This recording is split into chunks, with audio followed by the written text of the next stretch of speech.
Donc, le temps est un peu avancé. Nous allons passer à notre première question du jour.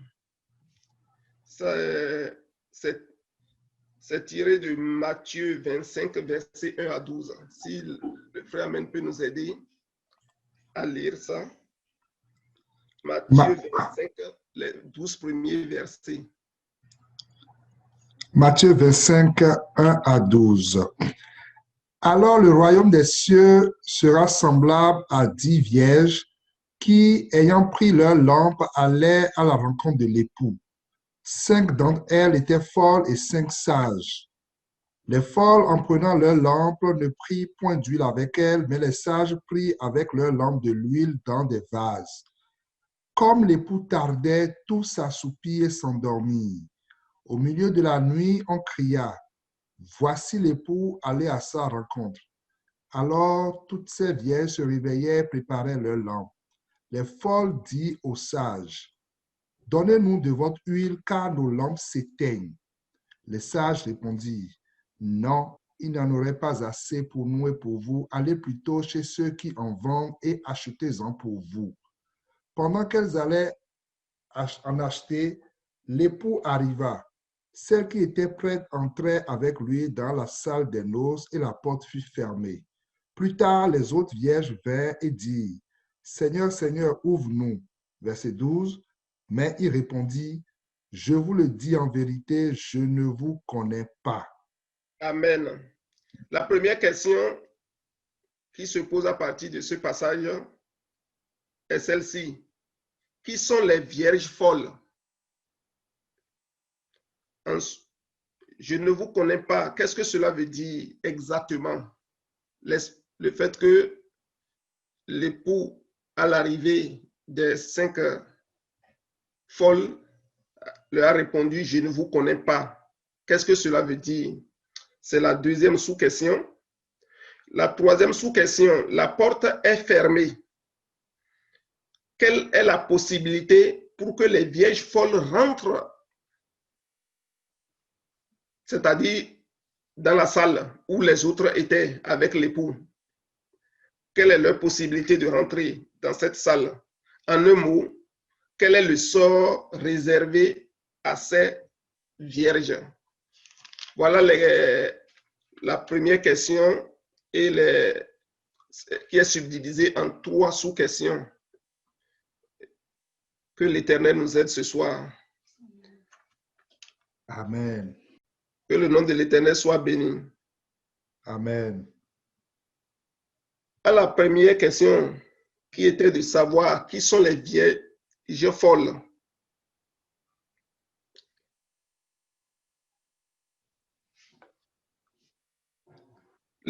Nous avons vu dans le passage que nous venons de lire que les 10 vierges étaient pareilles au départ. On ne faisait pas de distinction entre les 10 vierges en apparence, s'il y en a qui sont sages, s'il y en a qui sont folles. Rien ne les différenciait. Elles ont toutes eu le même temps de préparation pour aller rencontrer leur époux. Les 10 savaient que l'époux était prêt à venir. C'est quelque chose dont elles avaient la connaissance. C'est pour cela que chacune d'elles s'est préparée comme elle pouvait pour aller rencontrer l'époux. Mais aucune d'elles ne connaissait l'heure exacte à laquelle l'époux serait au rendez-vous. L'heure exacte, l'heure était inconnue. Elles étaient toutes en effet conscientes qu'il fallait avoir des lampes pour aller rencontrer l'époux. C'est quelque chose dont elles avaient la connaissance. C'est pour cela que les 10 vierges avaient chacune leur lampe pour aller rencontrer l'époux. La raison pour laquelle on peut alors voir ou on peut traiter 5 de folles est vraiment dans le caractère que celles-là ont eu à un moment donné de leur préparation. Cette préparation qui va leur permettre d'aller rencontrer l'époux. il fallait en plus de la lampe qui comportait de l'huile déjà, prévoir à côté un vase additionnel pour de l'huile supplémentaire. Ce que les 5 vieilles folles n'avaient pas pu faire et les 5 vieilles sages avaient prévu, en plus du fait qu'elles aient pris donc des lampes, elles ont prévu alors un vase dans lequel chacune d'elles avait mis de l'huile en réserve pour aller rencontrer l'époux. Ce caractère, les vieilles folles ne l'avaient pas. Et nous pouvons voir ici que l'huile peut être symbolisée comme l'esprit de sagesse et de révélation dans la pleine connaissance de cet époux-là qu'il devait aller rencontrer, ce qui a permis aux 5 sages de savoir, ah, il peut arriver que l'époux tarde à venir, étant donné que nous ne connaissons pas l'heure exacte à laquelle il serait au rendez-vous.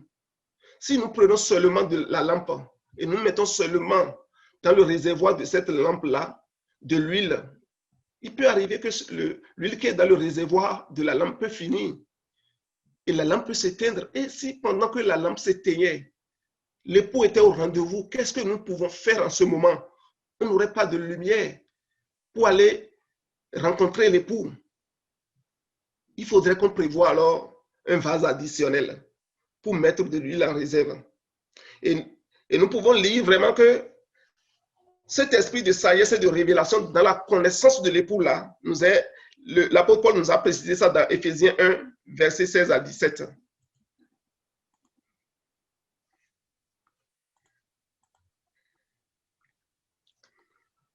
Je ne cesse de rendre grâce pour vous, faisant mention de vous dans mes prières, afin que le Dieu de notre Seigneur Jésus-Christ, le Père de gloire, vous donne un esprit de sagesse et de révélation dans sa connaissance. Amen. Amen. Amen. Il dit ici que parce qu'il comprend, il sait que Dieu donne un esprit de révélation, de sagesse et de révélation dans la connaissance, dans sa connaissance-là. Pour cette raison, il ne cesse de rendre grâce à Dieu. C'est quelque chose qui est tellement important. Et les 5 folles n'avaient pas cet esprit de connaissance et de révélation pour arriver à savoir exactement l'époux qu'elle attendait là, ce que cet époux était réellement. Elle n'avait pas cette connaissance-là, mais les 5 sages, au contraire, avaient cette connaissance. De là, nous pouvons comprendre qu'ayant la pleine connaissance et révélation sur l'époux, les 5 sages avaient usé et continuaient donc de faire appel à la grâce de Dieu qui va les soutenir à être vraiment dans une condition spirituelle agréable jusqu'à ce que l'époux revienne. Jusqu'à ce que l'époux revienne. Et c'est le caractère là que les 5 folles n'avaient pas. De comprendre que mon état spirituel, vraiment ma relation d'intimité que je vais développer avec l'époux, pour comprendre vraiment comment l'époux agit, pour savoir vraiment la pensée exacte de l'époux, pour comprendre qu'à un moment donné, lorsque j'attends cet époux-là, il peut arriver que le moment précis à laquelle moi je l'attends, il peut ne pas arriver à ce moment. Et c'est le moment d'après juste qu'il va arriver. Les folles n'avaient pas cette compréhension, n'avaient pas cette connaissance. Cela leur avait échappé. Et pendant ce temps, ces vieilles folles étaient satisfaites de leurs conditions spirituelles, qui n'étaient pas encore agréables, satisfaisantes devant Dieu. Elles ne s'étaient vraiment donné aucune peine pour maintenir une bonne santé spirituelle, une bonne intimité, une bonne relation avec leur Dieu. Et le fait qu'elles avaient, l'une comme les autres, manqué cette relation avec le Seigneur, ou plutôt avec l'époux ici, Ça fait qu'ils n'ont pas compris, elles n'ont pas du moins compris qu'il fallait mettre de l'huile en réserve. Elles avaient conservé vraiment une vie d'apparence ou bien œuvré par une vie d'apparence, mais qui renie vraiment la piété que recherche l'époux, qui renie vraiment la vie de consécration, la vie d'intimité que recherche l'époux. Elles n'ont pas su vraiment garder cette vie. Or, l'époux cherche vraiment une épouse qui va être dans son intimité profonde et intense, qui va vraiment connaître réellement comment il agit. C'est une telle épouse que l'époux cherchait. C'est ça, je n'avais pas ce caractère. Et à l'arrivée de l'époux, qu'est-ce qui s'est passé? Les folles avaient réalisé, en préparant leur lampe comme les 5 sages, constaté à leur grande surprise que les lampes étaient éteintes et ne pouvaient pas être rallumées. Elles ne pouvaient pas être rallumées.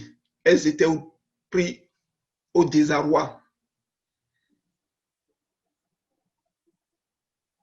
C'est à ce moment qu'elles avaient remarqué vraiment la supériorité d'esprit, la supériorité d'esprit de sagesse qui résidait chez les sages. Ils ont dit, ah, on aurait pu faire comme les sages, avoir de l'huile en réserve. Malheureusement, on n'en a pas. On n'en a pas présentement. Comment on peut faire? Elles s'étaient certainement dit qu'ils pouvaient avoir une réserve générale de grâce à laquelle elles pourraient encore avoir recours.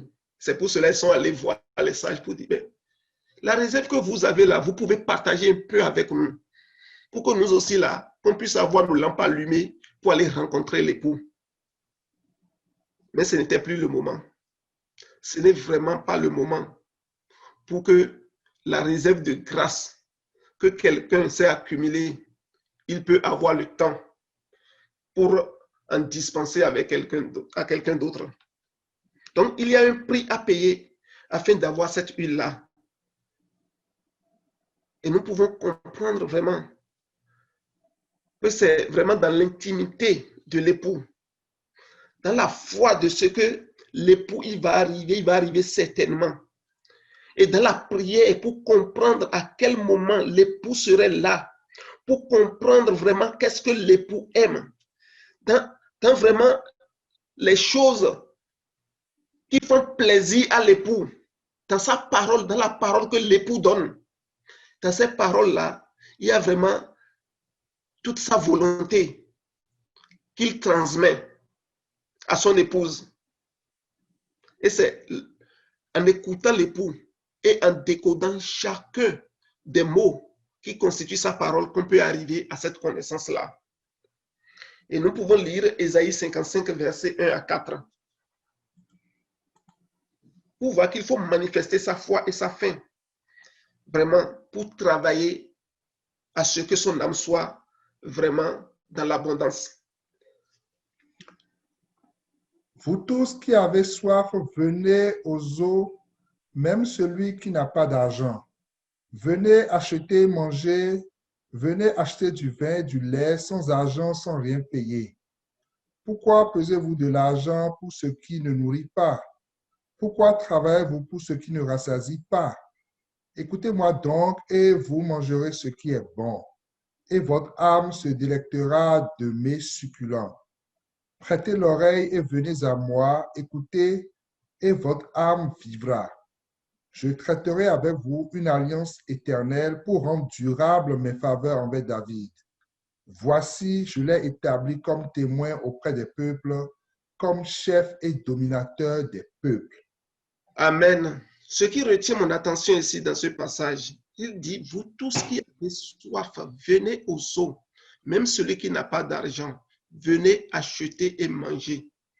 Venez acheter du vin et du lait, sans argent, sans rien payer. L'époux, il est prêt à se révéler à qui manifeste vraiment le désir, le soif, la dépendance de lui. Ils ne cherchent pas à savoir, est-ce que vraiment tu as de l'argent, tu as quelque chose de valeur en toi ou pas? Non, l'époux ne cherche pas ça. C'est la disponibilité de ton cœur qu'il recherche. Et les 5 folles, elles étaient disponibles de cœur, mais c'est parce qu'elles ne se sont pas totalement dédiées à aller vers l'époux pour manifester une soif totale, pour que l'époux vraiment puisse leur faire comprendre quelle est sa réelle volonté, quelles sont ses réelles pensées. C'est ce qui leur avait manqué. Que Dieu nous aide. Parce que lorsqu'on ne connaît pas la pensée réelle de son époux, on peut être dans l'affliction. Son âme peut être dans la douleur, comme ces 5 folles ont été à l'arrivée de l'époux. Parce qu'elles ont commencé par chercher de gauche à droite alors de l'huile pour rencontrer l'époux, alors qu'il est déjà trop tard. Nous pouvons également lire Apocalypse 3, 18. Pour voir que le Seigneur conseille ici à l'église de Laodicée de venir à lui pour que sa nudité ne paraisse pas, pour qu'elle puisse voir clairement, alors qu'elle pensait qu'elle était couverte, alors qu'elle pensait qu'elle avait les yeux pour voir. L'Éternel la voit comme aveugle, cette église de Laodicée. L'Éternel la voyait nue. Ces sages-là, ces 5 vieilles folles, pardon, là, c'était leur état. Elles pensaient qu'elles étaient couvertes, qu'elles avaient la clarté, la visibilité par rapport à l'époux. Mais non, ce n'était pas le cas. Que l'Éternel nous aide. Apocalypse 3, verset 18. Je te conseille d'acheter de moi de l'or éprouvé par le feu, afin que tu deviennes riche, et des vêtements blancs, afin que tu sois vêtu, et que la honte de ta nudité ne paraisse pas, et un colis pour oindre tes yeux, afin que tu vois. Amen. Amen.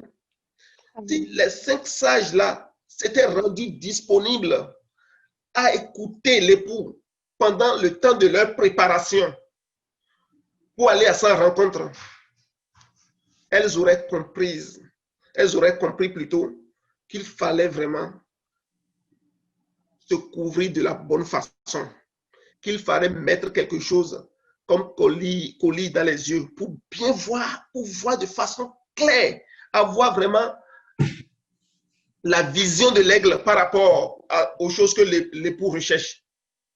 C'est ça qui leur avait manqué. Et à l'arrivée de l'époux, elles ont constaté qu'elles manquaient de l'huile. Donc leur nudité était là et elles étaient dans la confusion. Toutefois, il y a un temps pour acquérir cela, c'est-à-dire de l'huile en réserve. Et lorsque nous sommes sauvés, nous ne devons pas demeurer dans l'état du début de notre foi jusqu'à la fin. Il y a une progression. Et pendant ce temps, à partir du moment où nous sommes sauvés là, nous sommes appelés à travailler pour notre salut, à travailler de façon résolue pour être prêt à l'arrivée de l'époux. Parce que le Seigneur dit qu'il va venir comme un voleur et que personne ne connaît le jour ni l'heure, ni les anges, ni même le Fils ne connaît pas le jour, seul le Père. Et c'est ce qui est arrivé ici. Parce que les 10 vierges, personne parmi elles ne connaissait à quel moment précis l'époux serait là. Donc, il y a un travail à faire, mes chers amis. Et nous devons remarquer ici que les 5 folles ont omis de rechercher la provision journalière de grâce, la provision de grâce de chaque jour et encore au-delà de cela, ce qu'il faut pour mettre en réserve. Elles ont omis cela. Et c'est ce qui a fait qu'elles sont qualifiées ici vraiment de folles. Que l'Éternel nous bénisse. C'est ce que je voudrais dire par rapport à cette sous-question. C'est qui les 5 vierges folles?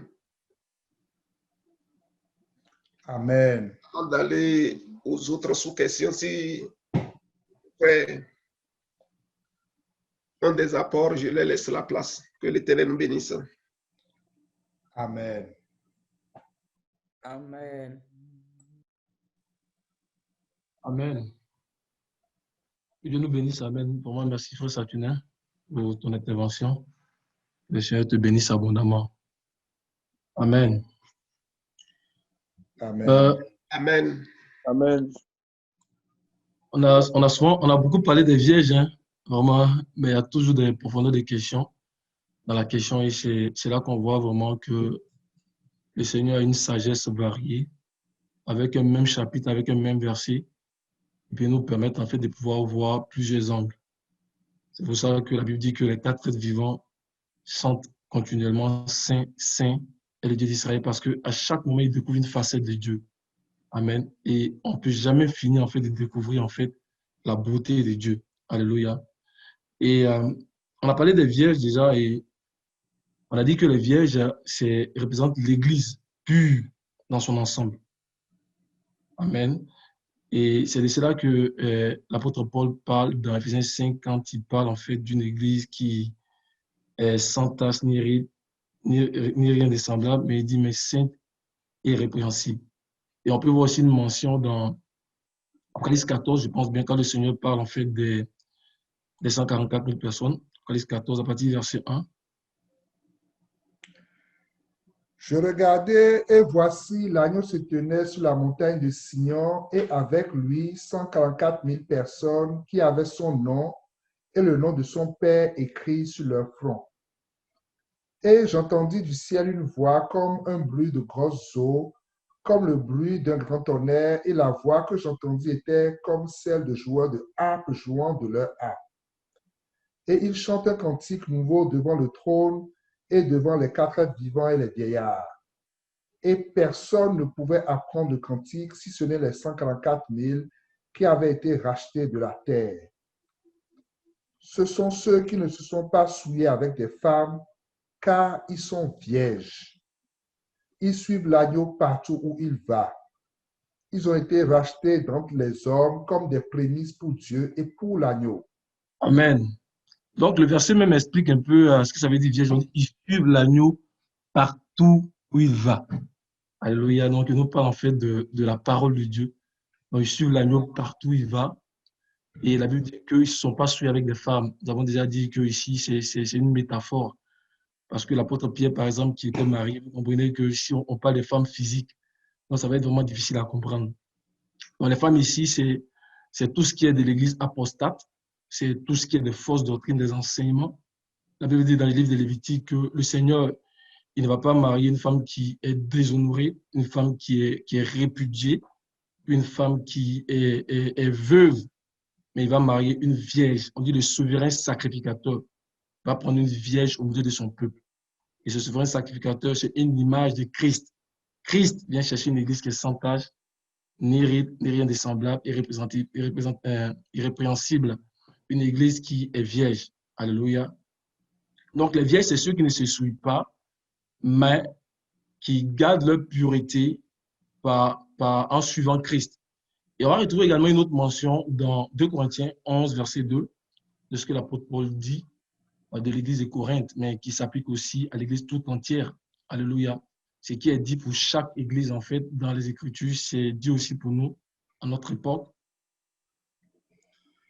Car je suis jaloux de vous d'une jalousie de Dieu, parce que je vous ai fiancé à un seul époux pour vous présenter à Christ comme une vierge pure. Amen. Il dit qu'il nous a fiancés à un seul époux. Alléluia. La femme apostate, elle a plusieurs époux. Elle a quitté le Seigneur pour aller se prostituer avec d'autres époux. Mais la vraie femme, la femme d'Apocalypse chapitre 19, elle a un seul époux. Et cet époux, c'est Christ. Alléluia. Et nous savons que cette pureté de la parole, là, cette pureté, pardon, de la Vierge ici, là, quand l'apôtre Paul dit que pour vous présenter à Christ comme une Vierge pure, cette pureté ne vient que par la parole de Dieu. Il n'y a pas de pureté en dehors de la parole de Dieu. Jean 15, à partir du verset 1.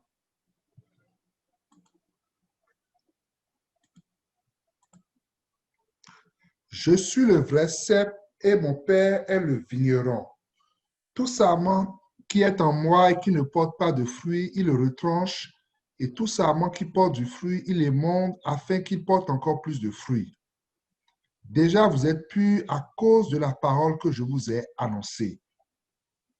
Demeurez en moi et je demeurerai en vous. Comme le sarment ne peut de lui-même porter du fruit s'il ne demeure attaché au cep, ainsi vous ne le pouvez non plus si vous ne demeurez en moi. Verset 7, mon frère, s'il te plaît. Verset 7. Si vous demeurez en moi et que mes paroles demeurent en vous, demandez ce que vous voudrez et cela vous sera accordé.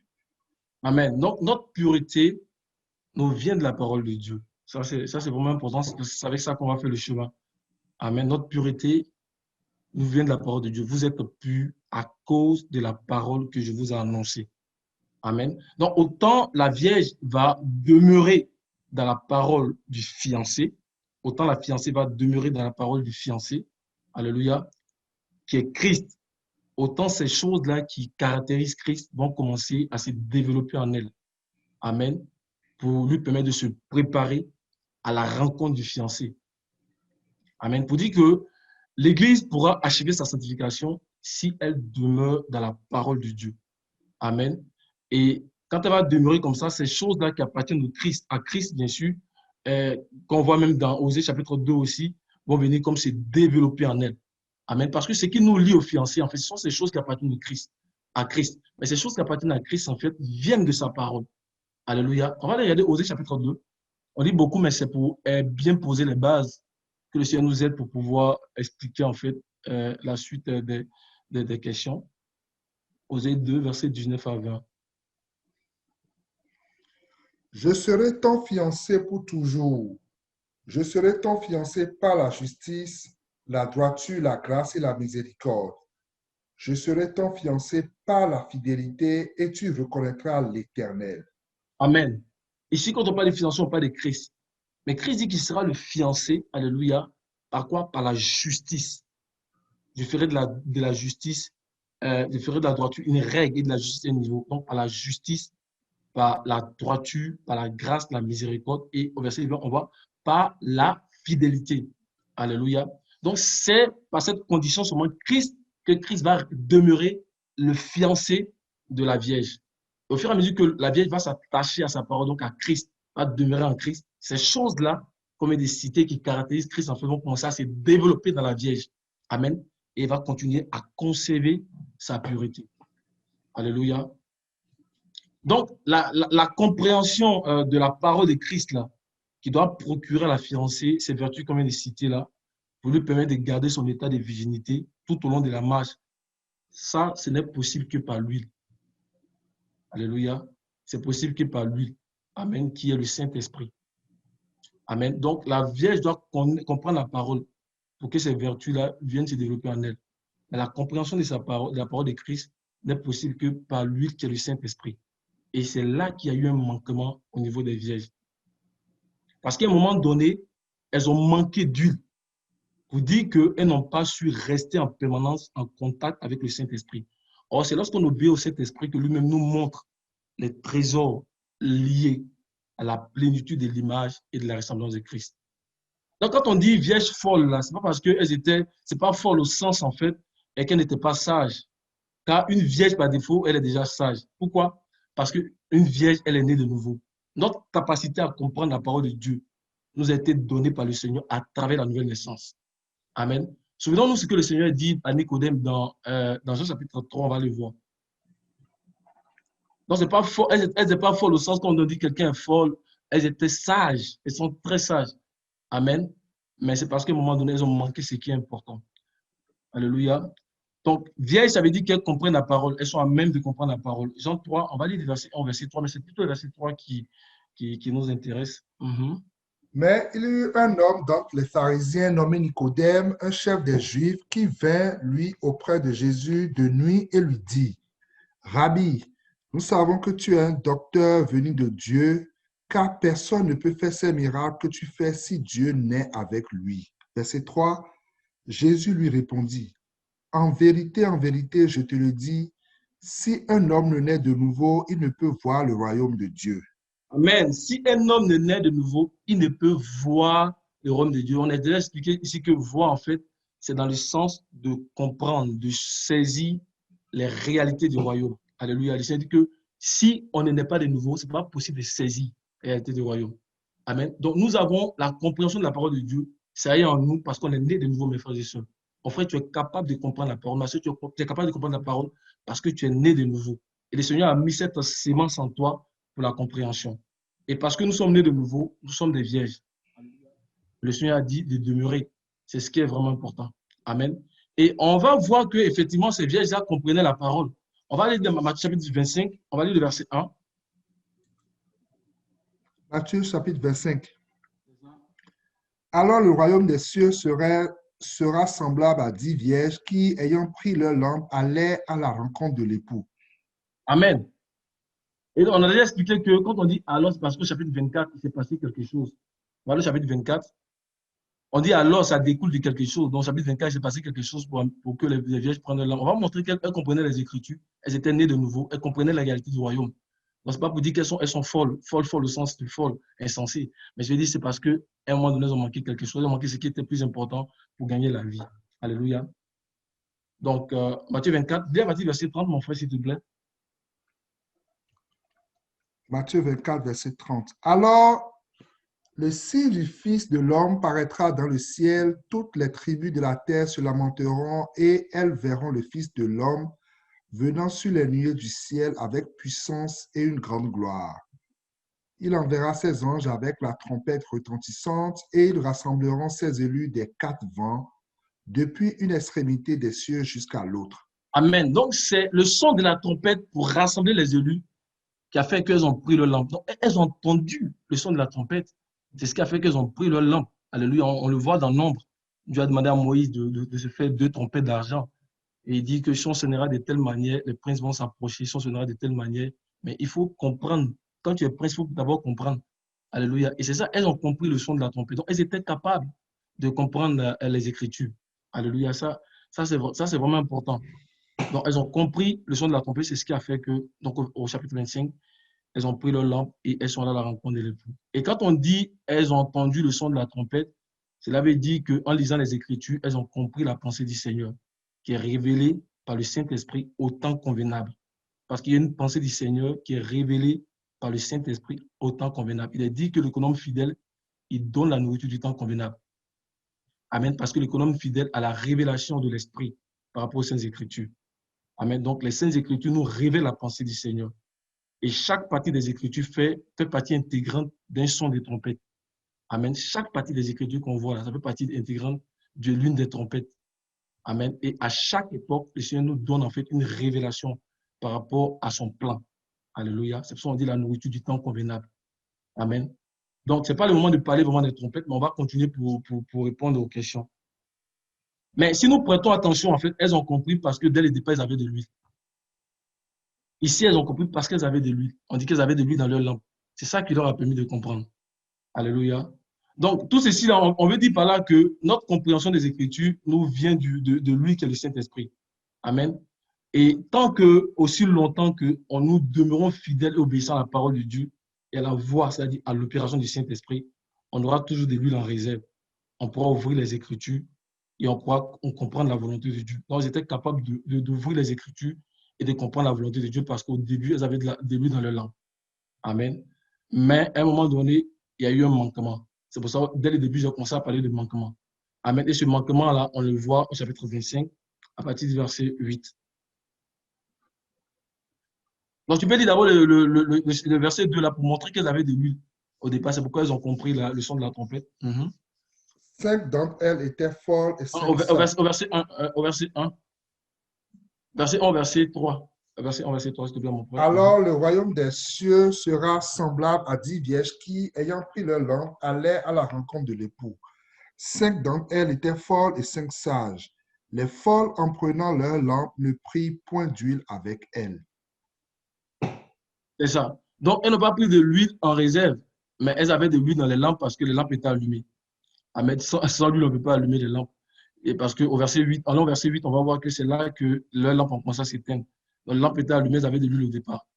Les Alléluia. folles disent aux sages, donnez-nous de votre huile car nos lampes s'éteignent. C'est ça. Donc, elles avaient de l'huile, mais n'ont pas pris de l'huile en réserve dans les vases. Et nous connaissons le mystère des vases. L'apôtre Paul dit que dans une assemblée, dans la grande assemblée, il y a des vases qui sont, il y a des vases qui sont vils.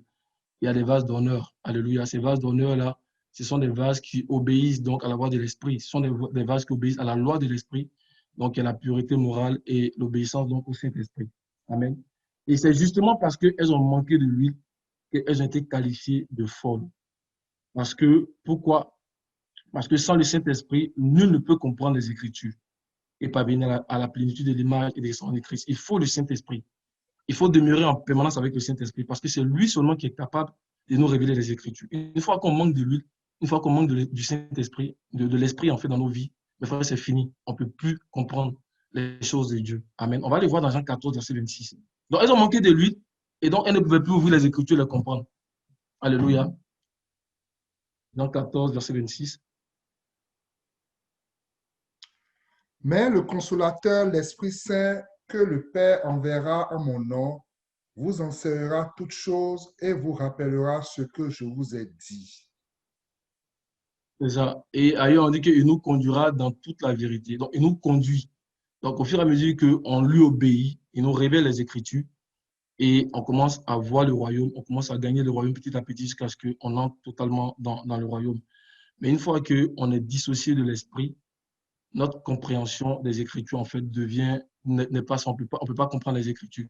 Donc, il est très important, en fait, pour elle d'être en intimité avec le Seigneur, avec l'Esprit, pour continuer à comprendre les réalités du royaume. Alléluia. Pour continuer à magasiner les réalités que Christ se forme en elle. Amen. Mais à un moment donné, elles se sont détachées. Elles se sont détachées vraiment de l'Esprit. C'est ce qui a fait qu'elles n'ont pas pu, en fait, arriver donc à gagner le royaume. Amen. Et donc maintenant, je vais assez rapidement répondre à la question, aux autres questions. Donc, quand le Seigneur dit que je ne vous connais pas, tu vas lire en fait le passage là, je ne vous connais pas. Ça va dire verset. Verset 12. Vas-y, mon frère. Mais il répondit, je vous le dis en vérité, je ne vous connais pas. Amen. Quand il dit je ne vous connais pas, ça veut dire tout simplement que je ne vous connais pas comme de celles ou bien de ceux qui ont marché avec moi tout au long du chemin. Alléluia. Et dans Matthieu chapitre 7, on trouve aussi une mention comme ça. Dans Matthieu chapitre 7, à partir du verset 21, là-bas, c'est encore plus grave, là. Parce qu'il a dit jamais. Oh, que le Seigneur ne nous dise jamais ça. Vraiment, que le Seigneur nous garde de ça. Vraiment. À partir de verset 21. Ceux qui me disent Seigneur, Seigneur n'entreront pas tous dans le royaume des cieux, mais celui-là seul qui fait la volonté de mon Père qui est dans les cieux. Plusieurs me diront en ce jour-là, Seigneur, Seigneur, n'avons-nous pas prophétisé par ton nom? N'avons-nous pas chassé des démons par ton nom? Et n'avons-nous pas fait beaucoup de miracles par ton nom? Alors je leur dirai ouvertement, je ne vous ai jamais connu. Retirez-vous de moi, vous qui commettez l'iniquité. Amen. Donc, je ne vous ai jamais connu ici. Connu ici, c'est le mot hébreu yada. Yada qui signifie intimité. Comme on dit, Abraham a connu sa femme, Sarah. Donc, le Seigneur est en train de dire, je ne vous ai jamais connu comme de ceux qui sont restés en intimité avec moi. Alléluia. Qui sont demeurés en intimité avec moi. On a déjà dit que guérir les malades, vraiment délivrer tout ça, là, c'est la foi. Et la foi est tout à fait surnaturelle. Et le Seigneur nous demande d'avoir la foi. Mais pourquoi il dit, je ne vous ai jamais connu? Parce que au verset 24, on voit qu'il dit, quiconque entend mes paroles. Donc ici, il parle de logos. Je ne vous ai jamais connu comme étant de ceux qui ont gardé toute ma parole. Voyez-vous? Donc c'est vraiment important que on ne vienne pas chercher ce qui frappe à l'œil. Mais il faut que, comme l'église de Philadelphie, on puisse garder totalement la parole du Seigneur. C'est ça qui va nous sauver. Et c'est pourquoi l'église de Philadelphie, parmi toutes les églises, est l'église selon le cœur de Dieu. Alléluia. Donc je ne vous ai jamais connu comme étant de ceux-là qui sont restés en intimité avec moi. Mais on va lire maintenant le chapitre 25 de Matthieu pour pouvoir terminer, verset 8 au verset 10. Matthieu 25, verset 8 à 10. S'il te plaît, mon frère, oui. Les folles disent aux sages, donnez-nous de votre huile, car nos lampes s'éteignent.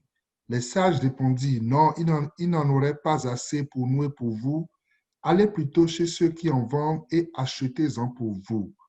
Pendant qu'elles allaient en acheter, l'époux arriva. celle qui était prête entrait avec lui dans la salle des noces et la porte fut fermée. Amen. Donc, quel est le sort qui leur est réservé? On voit quand même que malgré qu'elles n'ont pas pu entrer, les vierges folles ont obéi à la parole quand même et elles sont allées par la suite, en fait, chercher, acheter de l'huile. Amen. Donc, elles sont allées chercher l'huile nécessaire. Alléluia. Et avec cette huile-là, elles vont ouvrir la parole de Dieu et elles vont comprendre. Alléluia. Ce qu'il leur reste à comprendre. Alléluia. Pour pouvoir gagner le royaume. Amen. Donc, elles ont quand même obéi. Parce qu'il y en a qui ne vont pas obéir malgré ça. Mais elles ont quand même obéi. Elles sont là, c'était l'huile nécessaire pour ouvrir les Écritures encore. Donc, le Saint-Esprit, pour ouvrir les Écritures et comprendre. Alléluia. Et on va regarder un peu Matthieu 13, verset 44, qu'on a déjà vu un peu. Donc, il y a une huile nécessaire, alléluia, que le Seigneur veut que nous ayons en permanence. Amen. Pour comprendre et gagner le royaume. Alléluia. Matthieu 13, 44. Mhm. Le royaume des cieux est encore semblable à un trésor caché dans un champ. L'homme qui l'a trouvé le cache et dans sa joie, il va vendre tout ce qu'il a et achète ce champ. Amen. Donc, on dit ici, il allait vendre tout. Mais voyez-vous, les vierges, là, elles ont pris un peu d'huile. Elles sont venues. On dit l'huile n'est pas nécessaire pour rentrer. Elles sont encore allées chercher de l'huile encore. Voyez-vous. Et il y a des gens comme ça, il y a des gens qui vivent comme ça. C'est-à-dire, dans le royaume, ce n'est pas la volonté du Seigneur qu'on aille acheter un peu, qu'on vient, on se consacre un peu, on ne se donne pas totalement, et on dit non, ce n'est pas nécessaire, l'huile n'est pas nécessaire, on va encore, on achète encore, on vient, on vend. C'est-à-dire, on se donne un peu. Alléluia. Ce n'est pas la volonté du Seigneur que le disciple vive de cette manière. Parce que vivre de cette manière, il y a une conséquence. Et la conséquence, c'est que quand le Seigneur est venu, elles n'avaient pas l'huile nécessaire pour rentrer. Est-ce que vous comprenez? Donc, le Seigneur veut que, comme dans ce passage-là, on puisse vendre tout. Alléluia. On le voit dans la femme d'Après chapitre 12. On voit comme une femme qui est dans le repos. Amen. Amen. Une femme qui est dans le repos et qui est enveloppée de la gloire du Seigneur. Et que même, pourquoi elle est dans le repos? Parce que même le gardien ne peut pas la toucher. On la voit dans le repos. Et on voit qu'une couronne lui est déjà assignée. On voit une couronne de 12 étoiles. Amen. Parce que cette femme-là, elle a tout vendu. Amen. Le Seigneur, il est Dieu et quand il vient à nous, il ne veut pas chercher le moins. Il vient nous ouvrir tout entier. Amen. Donc, la volonté du Seigneur, ce n'est pas dans le royaume d'aller acheter un peu, de venir vendre un peu, d'aller acheter un peu. Il veut qu'on se donne tout. On se donne tout entier à lui. Alléluia. Et c'est parce qu'elles ne se sont pas données tout entier qu'elles n'ont pas pu faire partie des prémices du royaume. Amen. Donc, elles ont acheté un peu, elles viennent vendre un peu. Amen. Donc, on voit le résultat. Elles n'ont pas pu faire partie du royaume des prémices de la résurrection.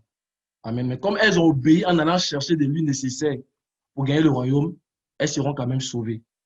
Amen. Mais elles ne vont pas faire partie du sacerdoce. Alléluia. C'est-à-dire du sacerdoce de rois et de prêtres. Mais elles vont servir dans le royaume comme les serviteurs. On le voit un peu dans l'Ancien Testament avec Aaron et puis les Lévites. Aaron et ses fils étaient dans le sacerdoce. Amen. Et la Bible dit, Dieu a dit à Aaron que je te donne les Lévites comme pour t'aider. Donc, elles seront comme des serviteurs dans le royaume, mais elles ne vont pas faire partie des prémices du royaume. Alléluia. Quand on va dans Apocalypse chapitre 20, on ne va pas le voir. On voit ceux qui sont assis sur le trône. Après, on commence à citer un autre groupe de peuples. Et la Bible dit que chacun va rester dans son rang. Même dans les étoiles, là, il y en a qui brillent plus que d'autres. Alléluia. Donc, il y a un sacerdoce royal que le Seigneur veut, mes frères et sœurs, que nous puissions gagner. Alléluia. Et ça nous demande une vie de consécration. Alléluia. Le Seigneur veut que nous soyons des sacrificateurs et des rois. Apocalypse dit que tu as fait d'eux un royaume de sacrificateurs. Et c'est ça que le Seigneur vise pour nous tous. Et ça, là, ça appartient à la première résurrection. Amen. Et c'est ça que le Seigneur veut que nous puissions chercher. Donc, ça demande une vie de consécration. Ça demande que nous puissions nous vendre totalement. Alléluia. Nous puissions nous donner totalement au Seigneur. Alléluia. Pour faire partie des prémices. Amen. On voit qu'il y a un danger d'acheter un peu, de vendre un peu. Et cette vie-là, qui a fait que les vierges folles ont connu en fait ces difficultés-là, c'est parce que se sont affectionnés à la chair. Quand on s'affectionne à la chair, on ne peut pas s'affectionner à l'esprit. La Bible dit marchez par l'esprit et vous n'accomplirez pas les œuvres de la chair. Soit on marche par l'esprit, soit on marche par la chair.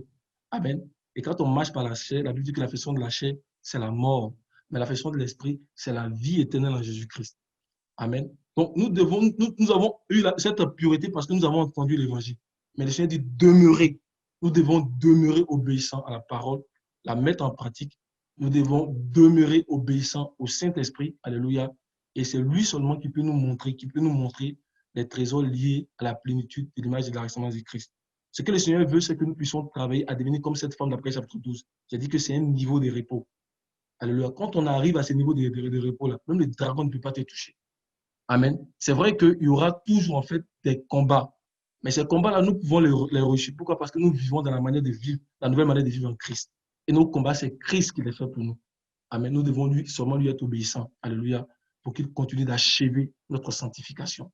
Donc que le Seigneur nous bénisse vraiment et qu'il nous aide à ne pas acheter un peu et à vendre un peu, mais à acheter totalement et à nous vendre totalement. Alléluia. C'était les quelques passages que je voulais donner. Amen. Amen. Amen. Nous bénissons le frère pour son intervention. Amen. Vraiment, le Seigneur soit béni. Amen. Pour toutes les paroles que nous entendons, nous sommes vraiment, vraiment édifiés. Je veux dire quelques mots en lien avec cette parabole. Comme le frère Mimel le disait, on l'a plus ou moins été enseigné sur cette parabole-là. Mais le Seigneur est une profondeur sans fin. Et chaque fois que l'occasion nous est donnée de considérer un passage des Écritures que nous avons déjà médité, il vient rajouter une mesure, une coudée de connaissances pour nous faire progresser vraiment dans la marche avec lui. Lorsqu'on regarde la parabole de Matthieu 25, comme les autres paraboles que le Seigneur a données, notamment dans Matthieu 13, il y a un mot qui est commun à ces paraboles-là. C'est le mot semblable. Je veux partir de ce mot-là pour faire une présentation sommaire, pour faire le lien avec les autres paraboles de Matthieu 13, et puis en venir aux questions qui ont été posées. Il dit, alors le royaume des cieux est semblable, ou bien sera semblable. Dans les autres paraboles, il disait, le royaume des cieux est semblable à un homme. Amen. Mais pourquoi le Seigneur, chaque fois, dit semblable? Dans les autres paraboles, il dit est, et dans cette parabole de Matthieu 25, il dit sera.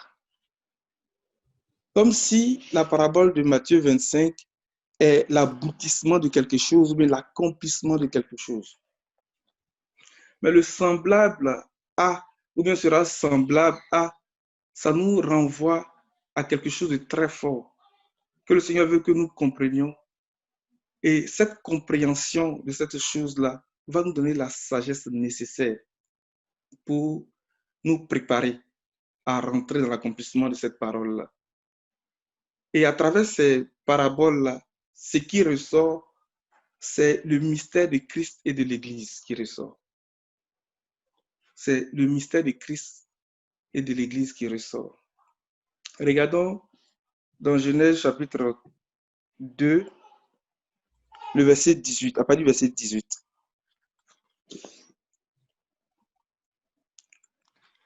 L'Éternel Dieu dit, il n'est pas bon que l'homme soit seul.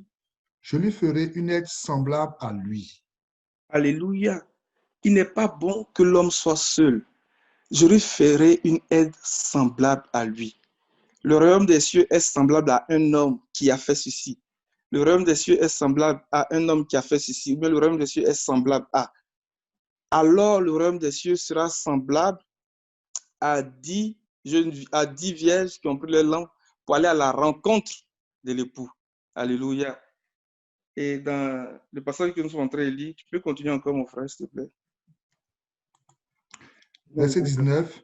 Mhm. L'Éternel Dieu forma de la terre tous les animaux des champs et tous les oiseaux du ciel, et il les fit venir vers l'homme pour voir comment il les appellerait, et afin que tout être vivant portât le nom que lui donnerait l'homme. Mhm. Et l'homme donna des noms à tout le bétail, aux oiseaux du ciel et à tous les animaux des champs, mais pour l'homme, il ne trouva point d'aide semblable à lui. Amen. L'homme est en train de chercher une aide qui lui est semblable. Mais cet homme, ce premier homme, Adam, était une image de Christ lui-même. Et Christ qui est l'image du Dieu invisible, qui est l'image de Dieu. Lorsque Dieu a dit, faisons l'homme à notre image, selon notre ressemblance. Et puis au verset 27 dit, Dieu créa l'homme à son image, il le créa à l'image de Dieu, il créa l'homme et la femme. L'esprit de la prophétie nous dit que cette image dont il est question, c'est Christ. C'est le Seigneur. C'est ce qui était dans la pensée de Dieu lorsqu'il dit, faisons l'homme à notre image, selon notre ressemblance. Mais il envoie Adam pour que ça nous permet de comprendre ce mystère-là. Et puis Adam était seul. Il dit, il n'est pas bon que l'homme soit seul, je lui ferai une aide semblable. Et puis, il crée les animaux et tout. Il envoie devant Adam. Adam cherchait parmi les animaux. Il donne des noms. Mais il ne trouva pas de personnes qui lui étaient semblables. Regardez ce que le Seigneur va faire. Verset 21. Alors l'Éternel Dieu fit tomber un profond sommeil sur l'homme qui s'endormit. Il prit une de ses côtes et renferma de la chair à sa place. L'Éternel Dieu forma une femme de la côte qu'il avait prise de l'homme et il l'amena vers l'homme. Et l'homme dit, voici cette fois celle qui est os de mes os et chair de ma chair. On l'appellera femme parce qu'elle a été prise de l'homme. C'est pourquoi l'homme quittera son père et sa mère et s'attachera à sa femme et ils deviendront une seule chair. Amen. Voici le mystère qui nous est présenté, que l'apôtre Paul dit, ce mystère est grand. Je dis cela par rapport à Christ et à l'Église. Donc, cette femme-là est à l'image et à la ressemblance de l'homme, parce qu'elle a été tirée de l'homme, parce qu'elle a été prise de sa côte. Et le Seigneur cherche une épouse qui sera son vis-à-vis, qui sera semblable à lui, qui sera comme lui, qui va porter son nom, c'est-à-dire qui va porter son image, qui va être à son image et à sa ressemblance. Et il dit que le royaume des cieux est semblable à. Ou bien alors le royaume des cieux sera semblable à. Alléluia. C'est de ça que le Seigneur aussi est en train de nous parler à travers ces paraboles de Matthieu 13 et de Matthieu 25. La question est comment il fait pour qu'il trouve une femme qui est semblable à lui. Déjà, dans le passage de Genèse que nous lisons, le Seigneur présente les choses.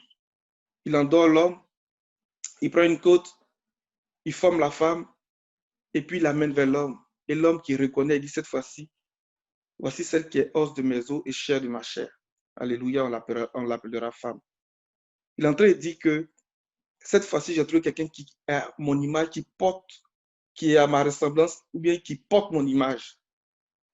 Et lorsque l'apôtre Paul commence à expliquer ce mystère-là, il dit que c'est par la semence que nous allons porter l'image de Christ. C'est par la semence, par la doctrine du Seigneur, que nous allons arriver à être comme lui. Et c'est ce que Genèse aussi nous explique dans Genèse chapitre 5, lorsqu'il parle de Adam. Voici le livre de la postérité d'Adam. Lorsque Dieu créa l'homme, il le fit à sa ressemblance, à la ressemblance de Dieu. Il créa l'homme et la femme, les bénit et les appela du nom d'homme lorsqu'il fut créé. Adam, âgé de 130 ans, engendra un fils à sa ressemblance, selon son image. Il lui donna le nom de Seth. Mais comment il a fait ça? Mais c'est parce qu'il a connu sa femme. Il est rentré dans une intimité avec sa femme, dans une alliance vraiment très intime avec sa femme. Et par la semence qui a été transmise, la femme a été capable de concevoir et d'engendrer un fils. Comme il le dit bien dans le verset 3, engendra un fils à sa ressemblance selon son image. Donc, il est clair pour nous que c'est par la semence. Et le Seigneur nous donne sa semence, qui est sa parole. Lorsque nous la recevons, Jean nous dit qu'à tous ceux qui l'ont reçu, il leur a donné le pouvoir de devenir enfants de Dieu, lesquels sont nés non de la volonté de la chair, de vie, mais sont nés de Dieu. Et cette semence-là, elle a la puissance de vie de Dieu qui agit en nous. Donc, lorsque le Seigneur commence à parler dans Matthieu 13, Dans la première parabole, il ne dit pas le royaume des cieux est semblable à. Il commence à présenter la puissance de cette semence-là. Et c'est la deuxième parabole qui commence à dire le royaume des cieux est semblable à un homme qui a sémé de la bonne semence dans son champ. Et de là, il commence à parler des autres paraboles. Et il arrive à Matthieu 25, il dit alors, le royaume des cieux sera semblable à. Tout part de la semence. Et la semence de Dieu, la Bible dit que, comme on le dit là, elle est la puissance de vie de Dieu qui agit en nous, qui fait de nous d'abord des enfants. Et à mesure que nous sommes remplis de cette semence-là, à mesure que nous recevons cette semence-là, nous devenons des fils. Et nous allons jusqu'à devenir des fils accomplis. Amen. Et c'est ce mystère-là que les prophètes ont commencé à nous annoncer depuis. Donc, le Seigneur veut que nous ayons la pleine révélation, la pleine intelligence de ce mystère-là. Lorsque nous l'avons et que nous appliquons toute notre vie à rentrer dans l'accomplissement de ce mystère-là, le Seigneur dit que nous sommes intelligents. Il dit que nous sommes sages. Le psaume 53, le verset 3, et puis le psaume 14. Et c'est ça que nous devons chercher. Et c'est vraiment ça que nous devons chercher. J'ai fait un petit exercice, j'ai compté les paraboles de Matthieu 13 qui parlent de le royaume de Dieu semblable à, et Matthieu 25, ça fait 10 paraboles. Alléluia.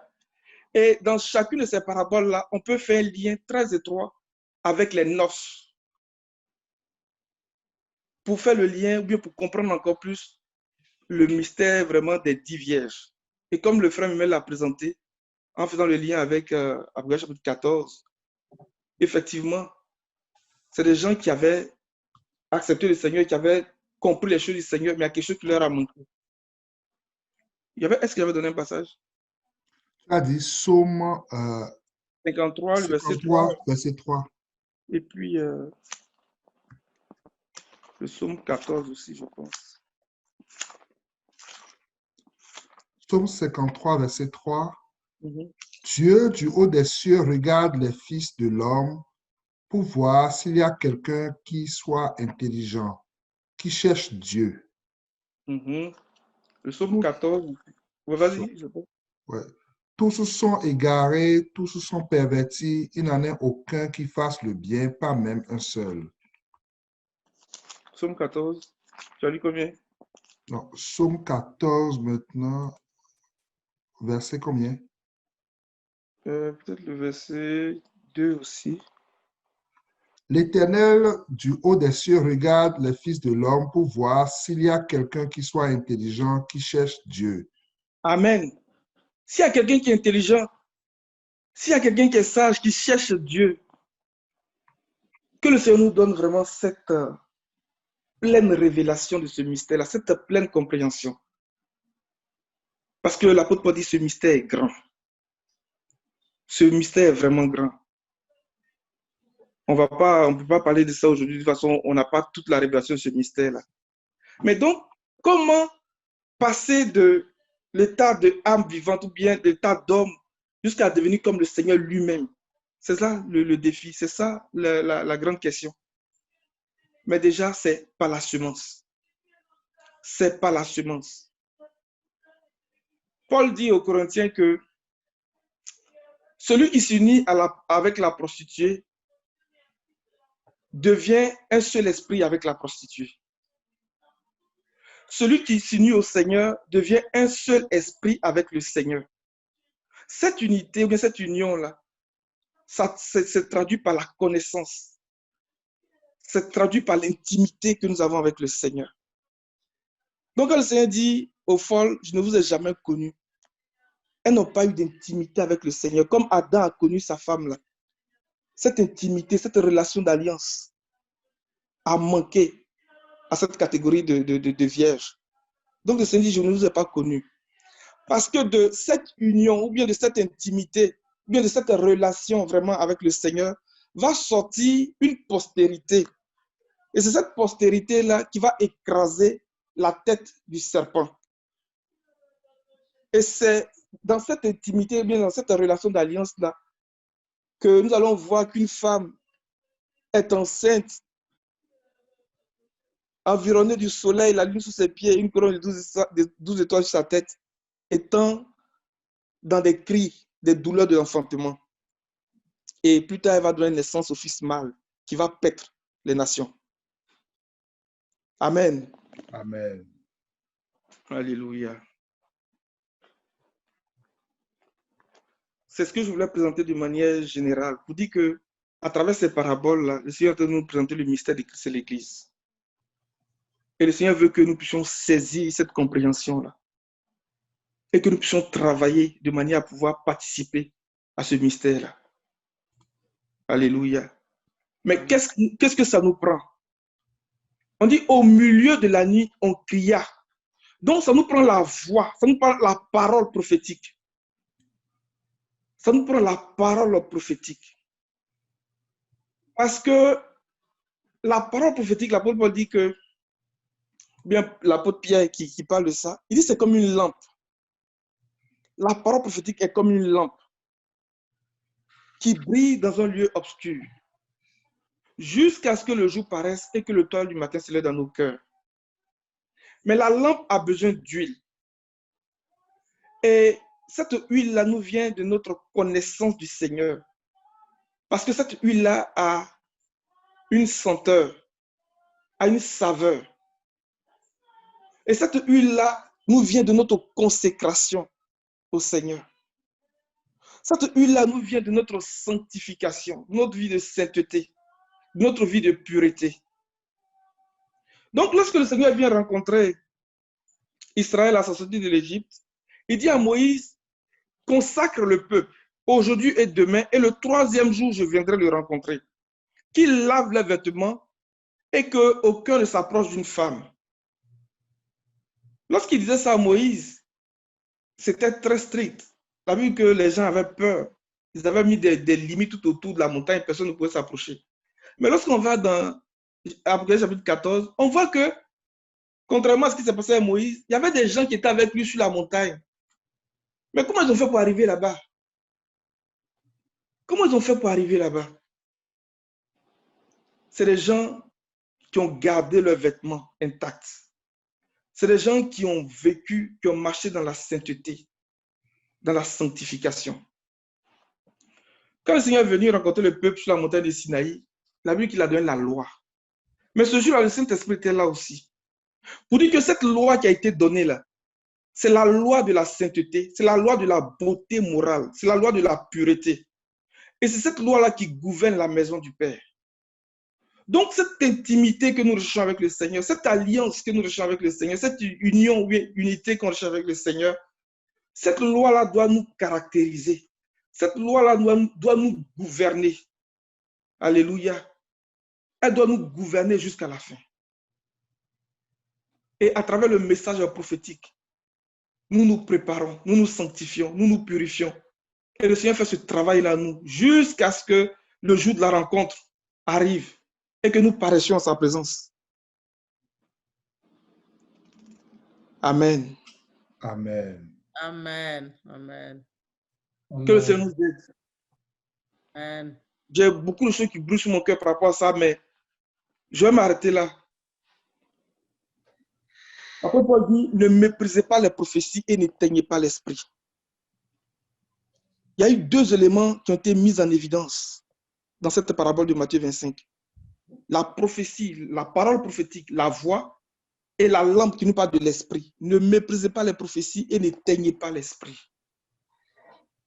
Mais encore, que nous ayons de l'huile en réserve. Parce que le Seigneur a dit, ordonne aux enfants d'Israël de t'apporter pour le chandelier, pour la lampe, de l'huile d'olive pure concassée, pour entretenir constamment les lampes. Et que ces lampes-là brûlent du soir au matin, devant moi, de génération en génération. Il dit que c'est une loi perpétuelle. Donc, si certains ont manqué d'huile, c'est qu'ils n'ont pas obéi à la parole du Seigneur. C'est qu'ils n'ont pas observé cette loi-là, perpétuelle du Seigneur. Donc, elles ont manqué d'huile. Que le Seigneur nous aide. Amen. Amen. Amen. Sois béni, frère. Que l'Éternel bénisse chacun de nous. Est-ce qu'il y a d'autres interventions?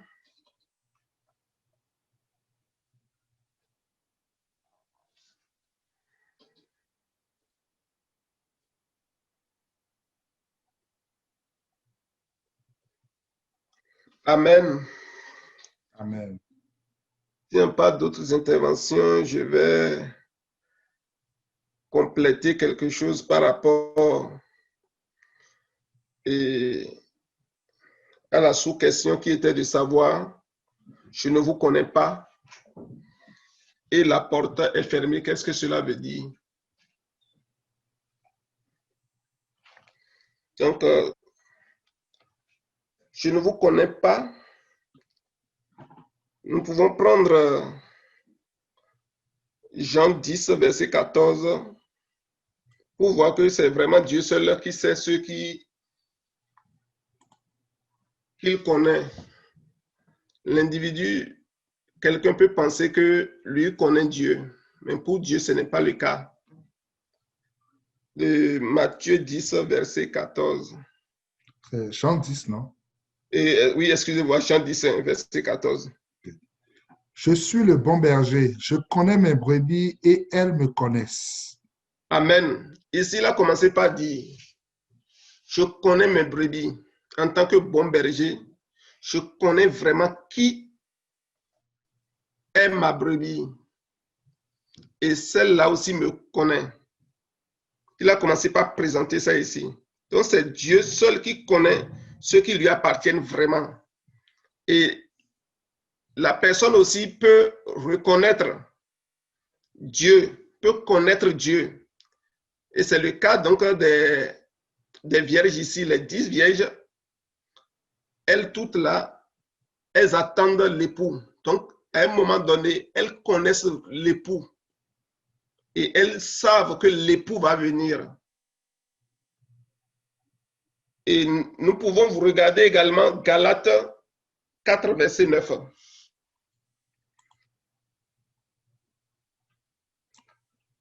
Mais à présent que vous avez connu Dieu, ou plutôt que vous avez été connu de Dieu, comment retournez-vous à ces faibles et pauvres rudiments auxquels de nouveau vous voulez vous asservir encore?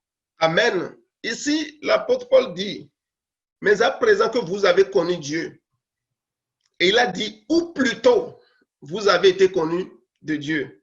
Ça veut dire que vous avez connu Dieu là, ce n'est pas ça qui est vraiment ce qui est important.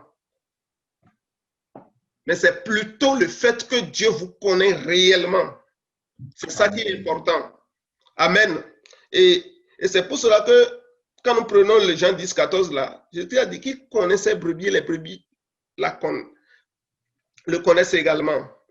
Et l'apôtre nous dit ici que ce n'est pas le fait que nous connaissons Dieu qui est important, mais c'est vraiment le fait que nous soyons connus de Dieu. Et il dit, mais pendant que Dieu nous a connus à un moment donné, et il est allé nous chercher pour nous ramener des ténèbres à son admirable lumière, et nous avons commencé par avoir la connaissance de Dieu, où Dieu nous connaît, au lieu que nous cultivions alors l'intimité avec Dieu, par la révélation que donne son esprit de connaissance et de sagesse, par sa parole, pourquoi nous devons nous retourner encore aux choses qui nous avilissent, aux rudiments, pour nous asservir encore? Et on peut comprendre alors ici que les vieilles folles, elles pensent qu'elles connaissent Dieu, mais elles n'ont pas connu Dieu réellement, de la bonne façon, ou plutôt Dieu ne les a pas vraiment connus. L'époux ne les a vraiment pas connus correctement. Et c'est ce que l'époux est en train de dire, je ne vous connais pas. Parce que vous êtes retourné à un moment donné aux faibles et pauvres rudiments et vous avez commencé par vous asservir encore à ces choses. Que Dieu nous aide. Amen. Et pour finir par ce passage-là, avec le passage que le frère Mémel avait lu, le Matthieu 7, 21, pour dire effectivement que ce n'est pas tous ceux qui disent qu'ils connaissent le Seigneur qui vont entrer le jour là par la porte Parce qu'il a dit, cette porte est étroite. Et c'est très peu qui vont entrer par cette porte. Donc, ce n'est pas seulement ceux qui disent Seigneur, Seigneur, qui entreront. Mais c'est seulement ceux qui font la volonté, la totale volonté, la pleine volonté du Seigneur. Ça veut dire que celui qui ne fait pas la volonté du Seigneur, là, le Seigneur ne le connaît pas. Et c'est ce que ça veut dire, je ne te connais pas. Je ne te connais pas parce que, à un moment donné, pendant que tu fais croire que tu me connais, tu ne fais pas ma volonté. Et par conséquent, je ne te connais pas non plus. Amen. Parce que si tu me connaissais vraiment, tu allais faire ce que tu devrais faire pour que ça puisse rencontrer ma pleine volonté. Et puisque tu ne l'as pas fait, ça veut dire que tu ne me connais pas. Parce que si tu me connaissais, tu connaîtrais ma volonté. Et par conséquent, moi non plus, je ne te connais pas. Que Dieu nous aide. Parce que ici, il a dit, je ne vous ai jamais connu. Le Seigneur ne connaît pas ceux-là. Amen. C'est ce que ça veut dire. Je ne vous connais pas. Et lorsque nous prenons la porte, qu'est-ce que cela veut dire? La porte est fermée. Jean 19 nous dit que c'est Jésus-Christ même qui est la porte.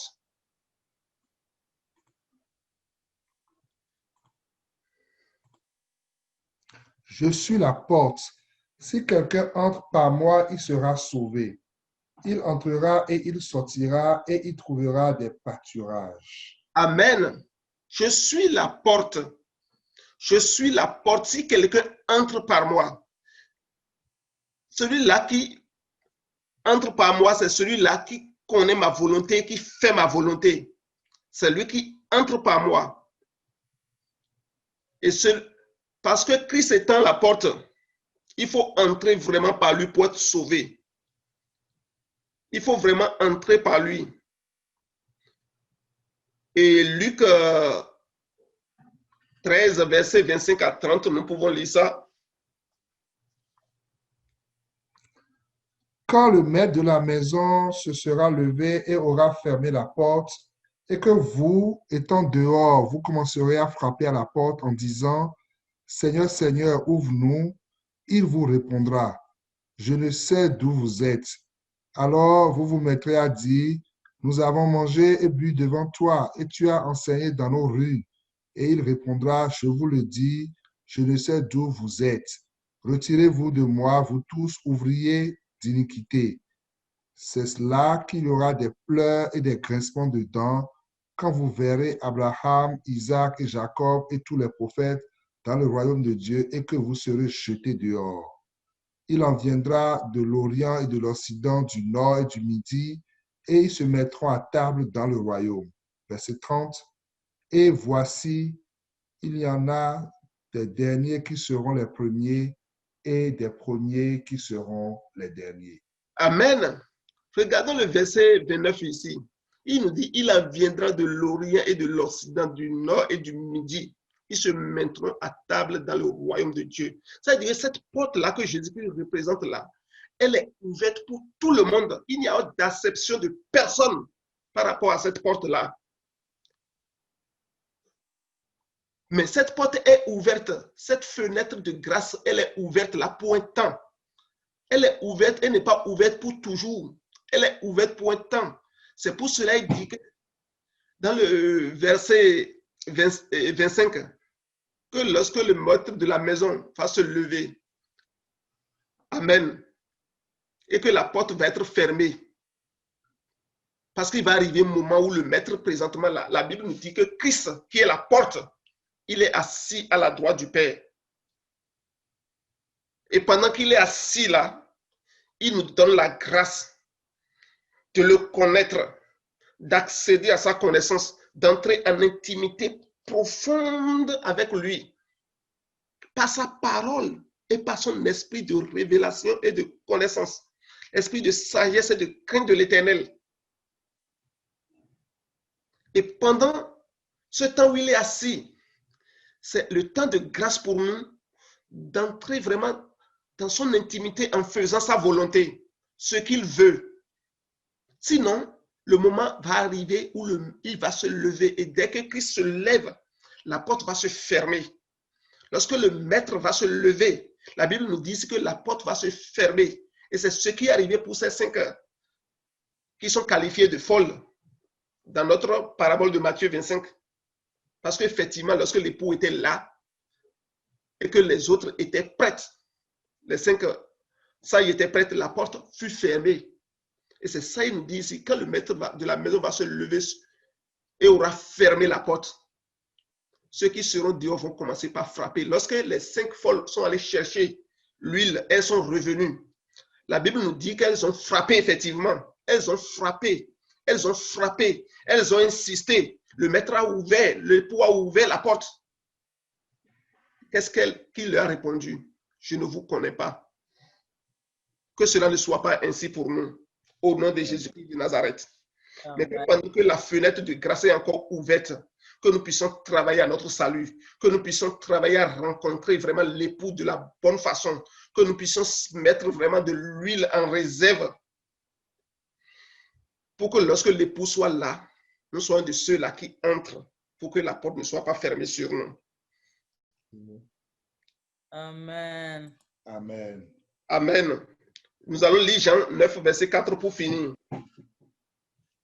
Parce que quand le maître de la maison sera venu, il va se lever et il sera là. Il sera trop tard pour nous de faire quoi que ce soit. Il faut que je fasse, tandis qu'il est jour, les œuvres de celui qui m'a envoyé. La nuit vient où personne ne peut travailler. Amen. Il faut que je fasse pendant qu'il est jour. Pendant le temps de préparation que les 10 vierges ont eu, elles ont eu le même temps. C'est le temps de journée. C'est le moment où il faut s'investir. C'est le moment où il faut œuvrer. C'est le moment où il faut travailler pour son salut. Et la Bible nous dit ici que pendant ce temps, il faut vraiment travailler. Il faut faire ce qu'on doit faire pour entrer en intimité avec l'époux, pour connaître la volonté de l'époux et faire selon la volonté de l'époux. Et comme ça, on est bien préparé. On a de l'huile en réserve. Sinon, la nuit vient où personne ne pourra travailler. Le moment va venir où le maître de la maison, il va fermer la porte. Le moment va venir où l'époux va fermer la porte. Et personne ne peut rien faire en ce moment. Que Dieu nous aide. C'est ce que je voudrais compléter pour ces 2 petits points. Amen. Amen. Oui, je vois que Céline a la main levée ou le frère Alain. Oui, Vous avez la parole. je sais que le temps a avancé et puis je pense à nos étudiants. Pardonnez-moi. Le frère Saturnin a allé un peu dans le sens du point qui m'ont amené à lever la main. Sur les portes, je voulais apporter des éléments aussi pour contribuer. La porte et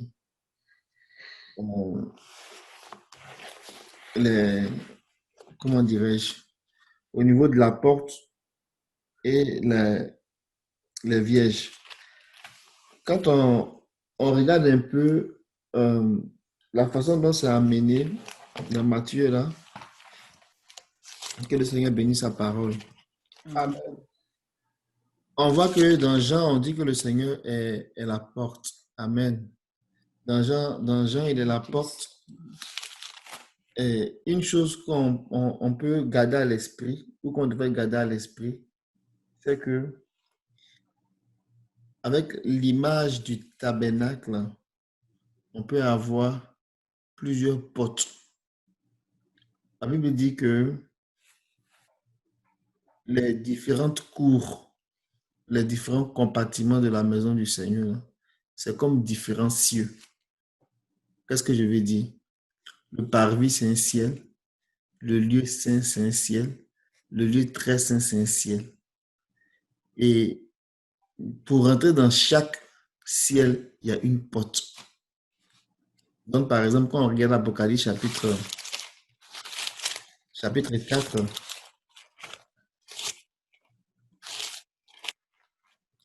une porte, verset 1.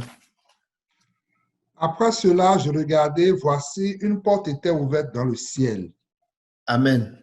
Amen. Donc, on voit que l'apôtre Jean, il a été ravi en esprit, mais il a été ravi jusqu'au 3e ciel pour voir des choses qui n'est pas permis à des hommes de voir. Donc, une porte s'est ouverte. Donc, le premier ciel qui s'ouvre là, quand on vient au Seigneur, c'est le ciel du parvis.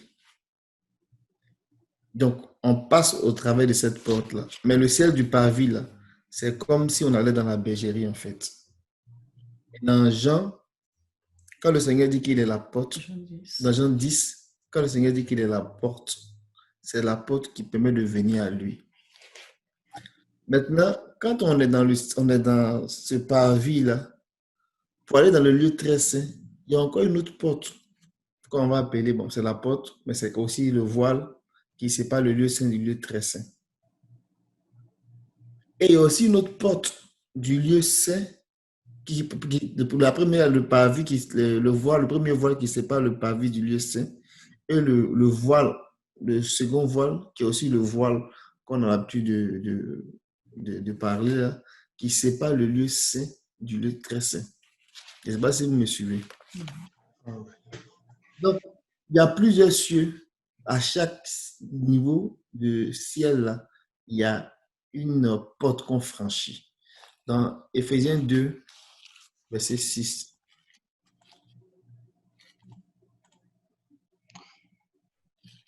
Il nous a ressuscités ensemble et nous a fait asseoir ensemble dans les lieux célestes en Jésus-Christ. Amen. Donc, bien que nous soyons sur la terre, le fait qu'on ait expérimenté la nouvelle naissance, la Bible dit que nous sommes du ciel. Parce qu'on est né d'en haut. Celui qui est né d'en haut, il est né du ciel. Et celui qui est né de la terre, il est né de la terre, il est charnel. Mais celui qui est né d'en haut, il est né du ciel, il est céleste. Donc, quand tu nais du ciel, ça veut dire que tu n'es pas de la terre, tu es esprit. Tu nais de Dieu. Et c'est comme si tu vivais maintenant dans les cieux. Et quand on va parler des cieux, quand on va le mot pluriel, le Seigneur veut attirer notre attention sur les différents compartiments du lieu là où il réside. C'est pour cela que les chrétiens qui sont tous dans le ciel, parce qu'ils ne seront pas dans le même niveau de ciel, ils ne vont pas vivre les mêmes expériences. Un chrétien qui a accepté le Seigneur, qui est, on va dire, qui est dans la cour du parvis, il va vivre les expériences de la cour du parvis. Et quand on parle des expériences de la cour du parvis, on peut se référer un peu au mobilier qui se trouve dans la cour là, pour avoir une idée de l'expérience qu'on fait. On a essentiellement deux mobiliers. On peut dire ça comme ça. Il y en a l'hôtel des reins et on a la cuve d'eau. Donc, les expériences qui sont liées à ces deux choses-là permettent de vivre la vie du premier ciel. Mais quand on va au-delà du voile, de ce premier voile-là, on peut connaître d'autres expériences lorsqu'on sera en communion avec le mobilier des chandeliers, avec le mobilier des pains de proposition, avec le mobilier de l'hôtel des parfums. Les expériences qu'on va vivre ici, là, on sera dans le ciel on va dire, du lieu saint. Mais il y a aussi l'autre expérience, la dernière expérience, qui sera l'expérience dans le lieu très saint. Où je m'en vais avec ça? Je voulais amener une réflexion. Si on fait attention au 25, là, enfin au 25, Matthieu 25, je voulais attirer notre attention sur quelque chose. Peut-être que de pas ça peut peut-être nous aider. Et puis, comme on a dit dans la prière d'entrée dans la réunion, que vraiment le Seigneur nous enseigne. Et on soupire après ça, que les doctrines du Seigneur soient très claires, parce que c'est dans ces doctrines-là que se fonde notre espérance. Amen. Pour que notre lumière soit grande. Amen. Donc, je voulais amener ces éléments-là pour nous amener un peu à réfléchir. Regardons par exemple, quand on lit on dit, Matthieu 25,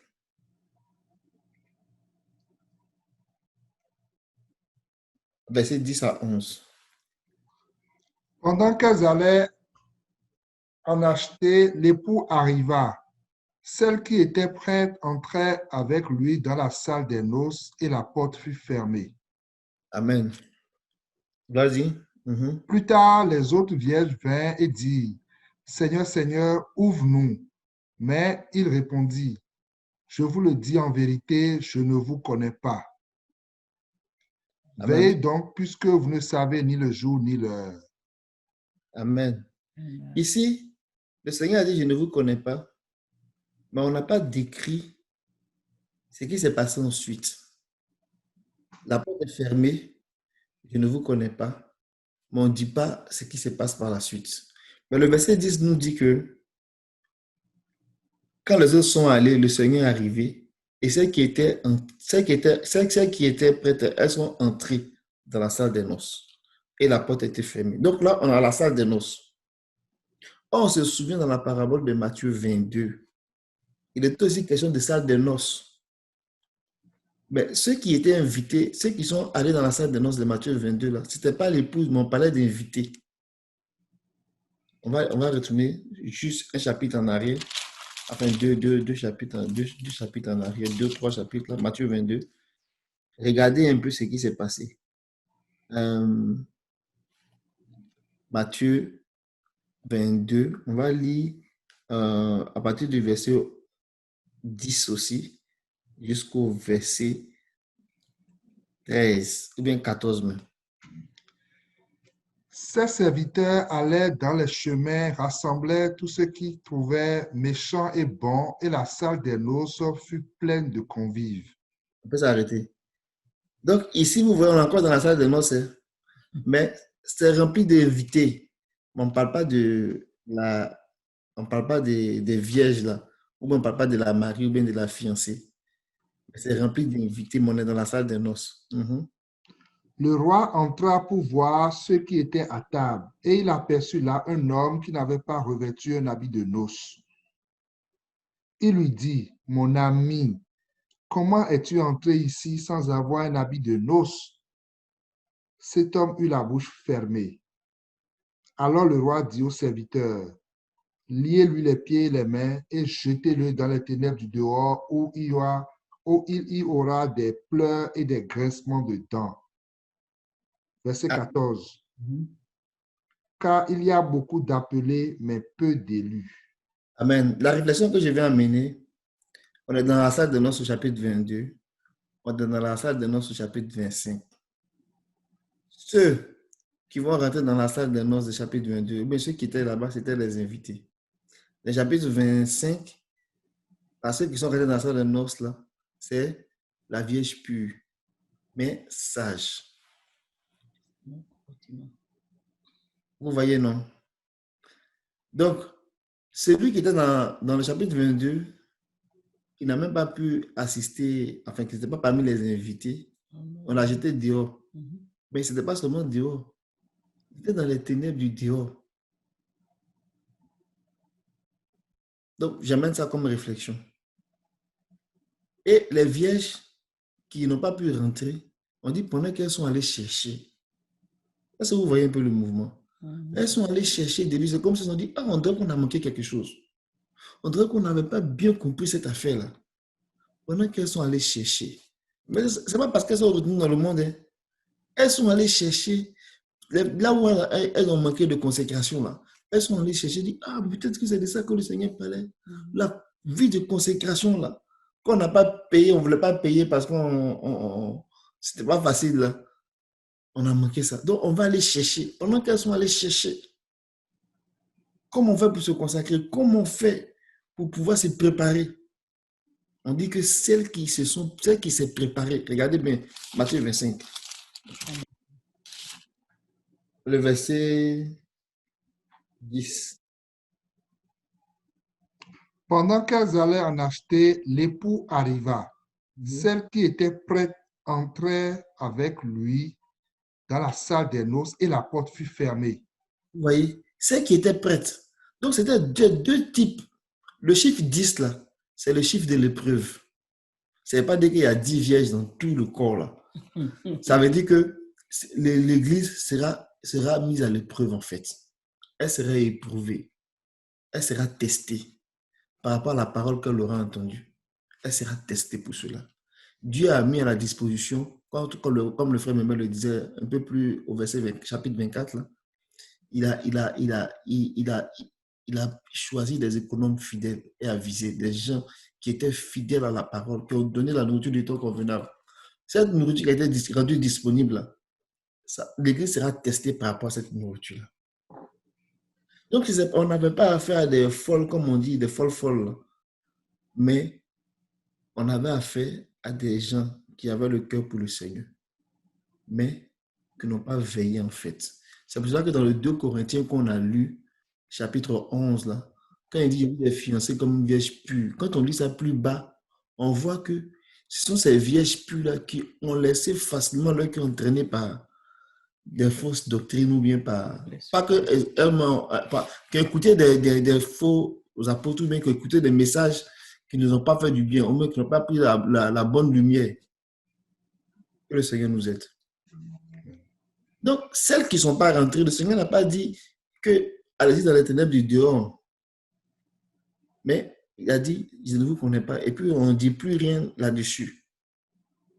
Je voulais amener ça à notre réflexion. Je dis que, premièrement, il y a porte dans porte.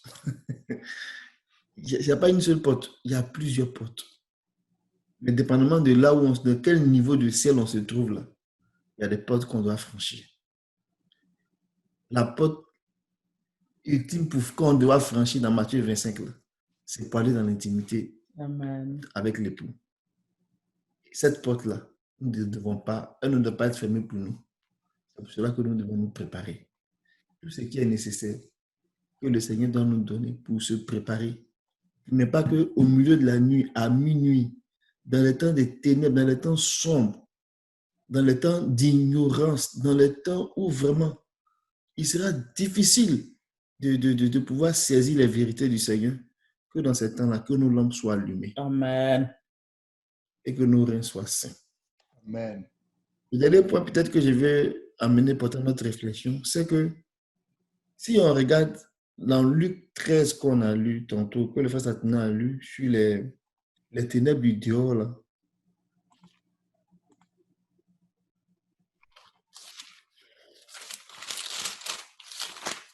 il y a plusieurs niveaux encore dans les ténèbres du dehors. Il y a des ténèbres du dehors tout court. Et puis il y a des ténèbres du dehors qui sont associées à les temps de feu. Par exemple, on lit, lisons Matthieu 13, là, qu'on a lu tantôt. Verset 23, quelque chose comme ça. Et non pas Matthieu 13, Luc 13, c'est ça. Luc 13. Luc 13, verset 20, à partir du verset 24. Efforcez-vous d'entrer par la porte étroite, car je vous le dis, beaucoup chercheront à entrer et ne le pourront pas. Quand le maître de la maison se sera levé et aura fermé la porte, et que vous, étant dehors, vous commencerez à frapper à la porte en disant, Seigneur, Seigneur, ouvre-nous, il vous répondra, je ne sais d'où vous êtes. Alors vous vous mettrez à dire, nous avons mangé et bu devant toi, et tu as enseigné dans nos rues. Et il répondra, je vous le dis, je ne sais d'où vous êtes. Retirez-vous de moi, vous tous ouvriers d'iniquité. C'est là qu'il y aura des pleurs et des grincements de dents, quand vous verrez Abraham, Isaac et Jacob et tous les prophètes dans le royaume de Dieu, et que vous serez jetés dehors. Amen. Vous voyez, ces paroles-là sont très dures. Si on voulait faire l'exercice de l'appliquer aux 10 vierges, enfin aux 5 folles, là, ça veut dire que on pourrait conclure, mais on pourrait dire que elles ont été jetées dans les ténèbres du dehors. Donc, ça mène à réfléchir sur les différents niveaux de je ne vous connais pas, les différents niveaux de portes. Et je vais lire le dernier verset que j'avais là pour montrer que même dans les ténèbres encore, il y a des différents niveaux de ténèbres. Il y a les ténèbres de dehors là, qui sont associées avec les temps de feu, où c'est vraiment le bye-bye même. Il n'y a rien là, c'est-à-dire que c'est fini dans Matthieu 13.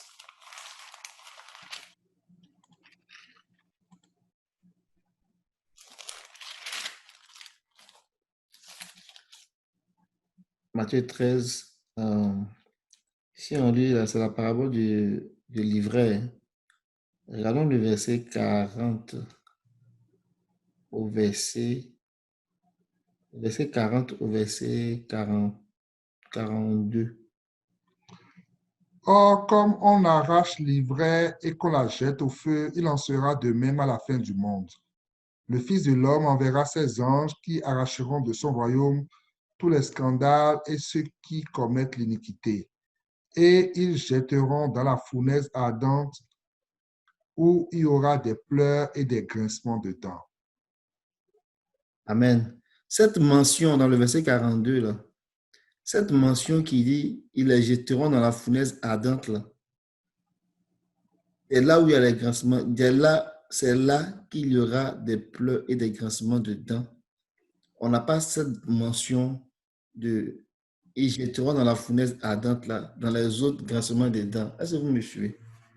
Pour dire que il faut qu'on regarde ça aussi. Comme il disait, je pose à notre réflexion en fait, que ce n'est pas dans tous les ténèbres du dehors qu'on a associé comment on appelle ça, la fournaise ardente. Et quelque part, il a dit que c'est là où le diable et ses anges, qui étaient préparés pour le diable et ses anges. Or, quand on va dans l'Apocalypse, et puis qu'on parle de l'étang de feu, là, on voit que avant même que le diable ne soit jeté là-dedans, le faux prophète a été saisi, la bête qui sort de la mer a été saisie, ils ont été jetés sans négociation dans l'étang du feu. Après, le diable lui-même a été jeté. Mais les autres qui n'ont pas vu leur nom écrit, qui ont été jetés là, c'est passé d'abord par des jugements, le livre fut ouvert et puis ils ont été jetés. Bref, ce que je vais dire là, que le Seigneur nous aide encore à nous donner plus de lumière. Amen. Pour qu'on puisse voir les différents cieux dans lesquels l'épouse est en train d'évoluer, le croyant est en train d'évoluer pour aller vers vraiment l'ultime rencontre. Les différentes portes que nous franchissons. Et aussi les différents endroits où il y a les regrets. Parce que je pense qu'il y en avait aussi, peut-être, laissez-moi vérifier, un dernier peut-être pour montrer encore les différents points. La parole de Dieu est tellement, le Seigneur est tellement varié dans sa sagesse que vraiment, qu'il nous fasse grâce. Dans Luc 16, je pense. Je voulais lire Luc 16.